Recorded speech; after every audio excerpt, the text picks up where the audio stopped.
ছক্কা মারার চেষ্টার চেয়ে স্মার্ট ক্রিকেটে বেশি মনোযোগ দেওয়া দরকার। এশিয়া কাপের প্রথম ম্যাচ খেলতে নামার আগে এমনটাই বলেছিলেন লিটন দাস।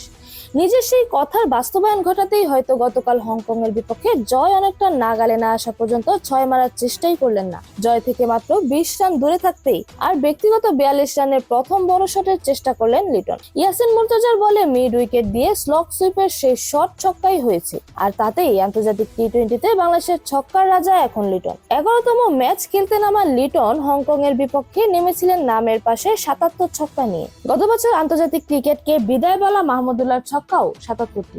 যৌথ নামের রেকর্ডটাকে গতকাল হংকং এর বিপক্ষে ম্যাচে নিজের একার করে নিয়েছেন লিটন, আর সেটা মাহমুদুল্লাহ চেয়ে 21 ইনিংস কম খেলেই। আন্তর্জাতিক টি-20তে বাংলাদেশের সর্বোচ্চ ছক্কার মালিক হওয়ার মাধ্যমে এই সংস্করণে দেশীয় গণ্ডিতে নিজের অর্জনকে আরো সমৃদ্ধ করলেন লিটন। আগে থেকেই টি-20র আরো দুটি গুরুত্বপূর্ণ রেকর্ড তারই দখলে। একটি সর্বোচ্চ 50তে চলতি মাসের শুরুর দিকেই সিলেটে নেদারল্যান্ডসের বিপক্ষে সিরিজের তৃতীয় ম্যাচে 50 করে 46 বলে 73 দেশের হয়ে সর্বোচ্চ 14 50-র মালিক হন তিনি, পেছনে ফেলেন সাকিব আল হাসানকে। এছাড়া বাংলাদেশের হয়ে আন্তর্জাতিক টি-20তে ন্যূনতম 800 রান করেছেন এমন ব্যাটসম্যানদের মধ্যে তার স্ট্রাইক রেটই 126.23, অর্থাৎ সবচেয়ে বেশি। টি-20তে দেশের আরেকটি রেকর্ডও শিগগিরই লিটনের হয়ে যেতে পারে।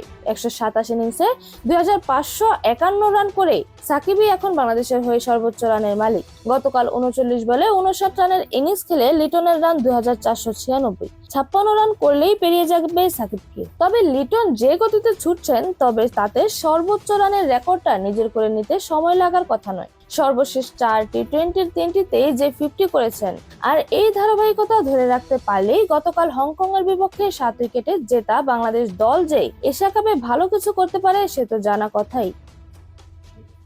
এরকম আরো নতুন নতুন খেলার আপডেট পেতে অবশ্যই চ্যানেলটি সাবস্ক্রাইব করে রাখুন।